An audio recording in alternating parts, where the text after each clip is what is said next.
Na kúpeľnom ostrove v Piešťanoch sa začiatkom leta konala vernisáž 6. ročníka výstavy Travel and Emotions. Fotografie z celého sveta predstavili verejnosti za prítomnosti prezidenta Svetového fidžetu, organizácie, ktorá združuje novinárov píšucich o cestovnom ruchu.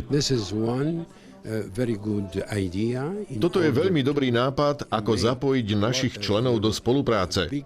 Členov z rôznych národných organizácií fidžetu a spoločne šíriť krásu tohto sveta. Pretože všetky fotografie, ktoré sú tu, sú dôkazom, že náš svet je naozaj prekrásny.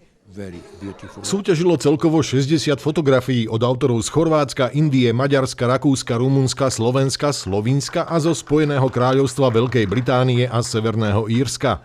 Ocenenie pre autora víťaznej fotografie prevzala v zastúpení jej excelencia veľvyslankyňa Indickej republiky na Slovensku. Bolo pre nás potešením spolupracovať na tejto výstave. Keď nás Fidžet oslovil, poslali sme potrebné informácie mnohým fotografom doma. Niektorí z nich skutočne poslali fotografie a mňa veľmi teší, že jedna z prác získala najvyššie ocenenie. Je to veľmi povzbudzujúce. Som veľká cestovateľka, naozaj rada cestujem a vidím nové miesta. A naviac som diplomat a je to súčasť mojej práce cestovať po svete.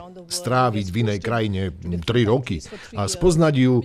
A veľmi ma teší, že práve teraz som na Slovensku, v tejto krásnej krajine a veľmi si to užívam.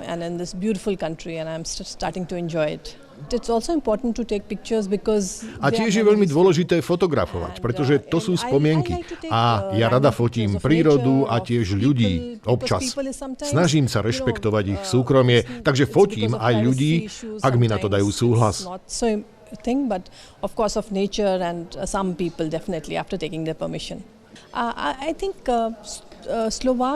Myslím si, že Slováci majú Indiu radi, ale veľa o nej nevedia. A viete, to je v podstate moja práca, pomocou takýchto výstav a ďalších podujatí priniesť Slovákom kus Indie.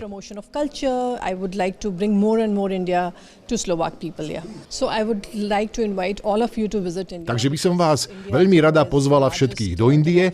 Je to najväčšia demokracia na svete, 1,4 miliardy obyvateľov a máme prakticky všetko. Hory, pláže, kúpele, k tomu nádherné chrámy, architektúru.